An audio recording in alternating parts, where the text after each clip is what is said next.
Hello everyone, welcome back to another great episode of Raihanascuisines Cuisines. Today we are making two types of chapli kababs. One's going to be done on the stovetop for those that don't have an air fryer, and then I'm also going to be doing the other half in the air fryer just to compare the amount of oil that goes in there and how fast and what they look like. So I've got some that are already done here. If you want to learn how to make these, let's go ahead and discuss all the ingredients. So here I have about 3 Roma tomatoes that I've cut up. Now I've taken out the inside of it so it doesn't have that watery part of the tomato because we want these kebabs not to fall apart. Here I have 1 bunch of cilantro that I have chopped up. I have here a medium onion that are chopped up in very small pieces. I have 2 eggs. Now we're gonna see if we need 2. We'll start with 1.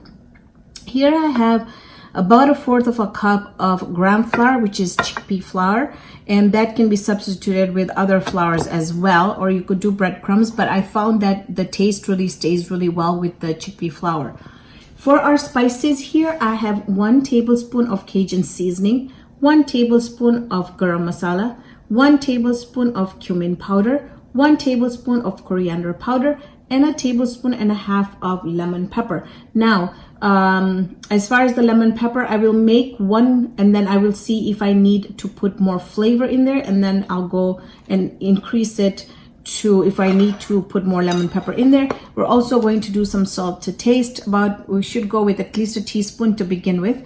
Here I have some tomatoes that I have cut up very thin, and these are going to go on top of our chapli kababs. And you don't have to do these, but these I had eaten them at one of these places, and not that they only look really good, but they tasted really good. So I'm going to go ahead and do that. Here I have about 1/4 cup of ghee.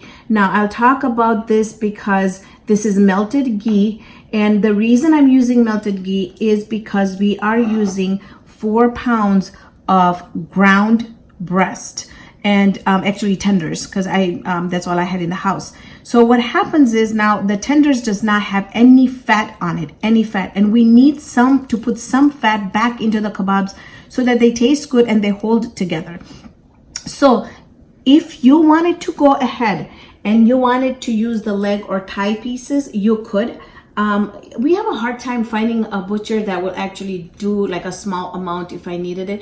And my family doesn't really care for the dark meat. They like the white meat and it's healthier. So I'm like, I'll just use this meat, and I've done it in the past. You just have to remember to not overcook it, because then you will, you won't have enough juices in there. So this is something that I'm feeding my family, because this is what I'm cooking. But that's why I have options out there. If you want to use the red part of the thigh or the meat or the leg part of the chicken, go ahead, use that. And if you want that to be fat in it, go ahead and do that.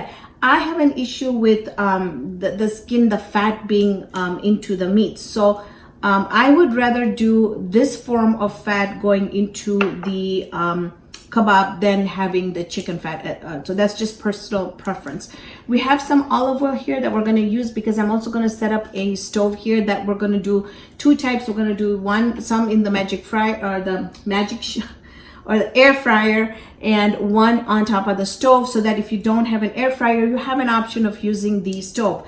Now, the reason why this is melted right now is because we're going to add the melted butter in here, or the melted ghee in here. We're going to put this in the refrigerator after we put everything in there for at least half an hour. What's going to happen is after half an hour, being in the fridge, the ghee is going to look like this inside. So what's going to happen, it's going to coagulate, which means that it's going to get firmer. It's going to help us bind or help us shape the kebabs and give it a good taste. And then so this is what it'll become. So let's get started.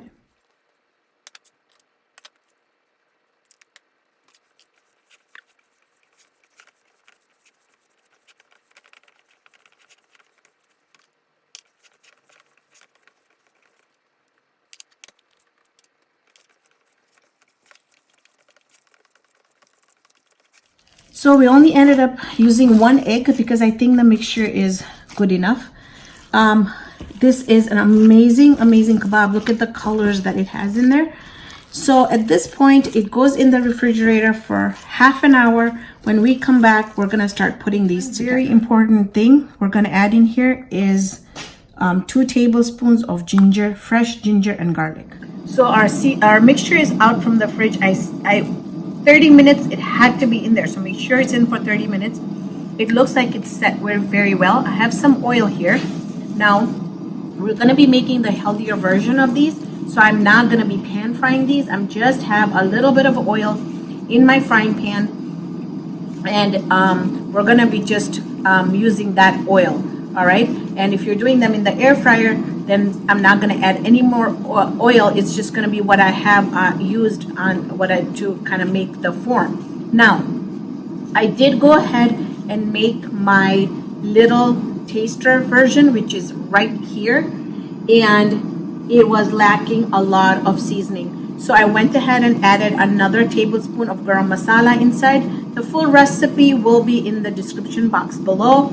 I also added more salt, and I also added more of the lemon pepper. So now, you see, you just want to make them flat and big, and they're supposed to be like that.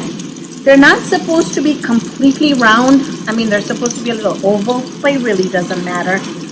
And then you just want to take a tomato just like this and just place it on top, and see if the tomatoes are nice and thin, then it will work really well. Now, so I'm just going to go ahead and do these, and then I'll show you also while I'm making this other one. You want to take enough that's going to be maybe, I don't know, just form it in your hand just like that. Again, I'm going to take some olive oil. It helps us, see, form these. And then you just want to press just like so. And you want to make them thin. These are great for school lunches. They're great for husband's lunches. These are wonderful. You can put them in a bun and have them like you would have a burger. But these go really well with my red chutney. Or if you want to do a no carb, low carb version, you can make these, freeze a whole bunch of them, and voila, when you're hungry, you can use that and eat that. So you see how we have this here. I don't know if you can see it. I'm just going to turn it. All right. You see how we've got that white on the bottom? And when we take our spatula and look underneath, there's a really nice brown.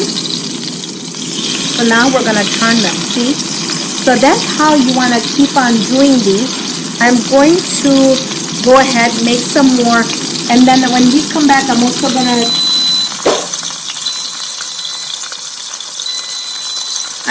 to tell you how and show you how I did my first batch in the air fryer. I'm getting prepared to put these in the air fryer. I already put one batch in there, and I'll show you what they look like. And I think if we're going to do this 2 methods, then the tomatoes are not working out in a sense, because when I had kind of deep fried it, it kind of kept the tomatoes on there. So if you don't want to add the tomatoes on there, it's perfectly fine. We've got a whole bunch inside. So I'm just going to, again, make sure that there's olive oil that you put on your hands, and that, you know, that will help you also make the shape of it and also make it thinner. And this will also help keep our kebabs very, very moist. So this will go in for 360 degrees for the first 4 minutes. Then they'll go in for 360 for another 4 minutes, a total of 8. Then you're going to take it out, turn it, and you're going to put it in for 400 in 2 minutes. So let me finish these, and I'll show you what the outcome of these kebabs look like. All right, folks, so here we have 2 types of chapli kababs. The ones that are done are right here. Take a look at them. They look fantastic. One thing I want to, before I taste this, just want to say that the ones that we did on the stovetop obviously took way more oil than we did in the air fryer, because that one I didn't have to put any extra in there, and it just kind of cooked on its own. So I would say maybe you can say that I used double the oil, which is really nothing compared to when you are actually pan frying these, like in so much oil. but still, I just wanted you to know, if you compare the colors, they're quite similar. These ones are obviously darker, but for me, I felt like the color was okay. I didn't think there was, anything to be something about, as long as you know that you're getting half of the, or just maybe 10% of the oil that this one has. Now, this is the way you can decorate these. Also, highly recommend that you take one and you try the first piece, because that saved my life. Because when I tried it, I felt like it had no flavor. So that's when I went ahead and adjusted my flavors. Again, the recipe will be in the description box below, but you will have to tweak your own seasonings to see, what really works for you. So here I have 2 types of chapli kababs, the one that we did in the air fryer and the one that we did on the stove. So see, the color is okay. As far as it being moist, let's get into both of them and I'll tell you. So you can look at those, look at this. Let's get into this one.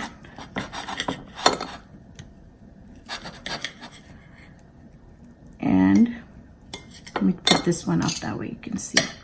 All right, so you can see, and I'm really looking at it close. I honestly think that they're the same. I don't think there's a difference, but I will do a taste test on both of them and see. These are more firmer.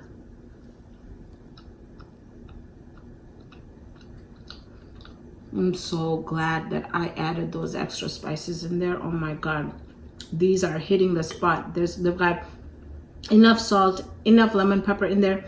They've got the garam masala. They taste amazing. So now I'll do the other one. And all right, well, these that was done on the stovetop are a little bit more moist. The ones that were done in the air fryer are a little bit, I wouldn't say they're dry, but these are just more moist. But personal preference, if I were to make it for my family again, how would I do it? For me, I would do the air fryer. It's less work. It tastes fine, less oil. They're more firmer, so they'll hold up more in the sandwiches. So it's just going to be personal preference, which one you're going to like, the one that we did in the air fryer or the one that we did on the stovetop. But I can't stress enough how important it is for you to make a little one first. Try it and make sure that your spices are just right before you start making a whole bunch of them. So the total quantity that came out was 24 from the 4 pounds that I did of chicken. Now, that'll also depend on how big you make them, how thick they are. Are they pretty thin? There's always give or take a couple of them. So I think that this was a very, very successful recipe. I loved the taste of it, and I would make a whole bunch of them and stick them in the freezer, because these are perfect for those days that you want to put on a salad or put it in a bun for lunches. So thank you so much for joining me on this episode of Raihana's Cuisines. Hope you can join me here next time with another great video. If you like this video, please don't forget to give me a thumbs up. And if you have subscribed, welcome to my YouTube family. I really appreciate it. And if you haven't subscribed, please check out my other videos and hit that subscribe button and hit that bell so you can get a notification every time a new video is uploaded. Lots more video ideas coming. So I will see you here next time with another great video.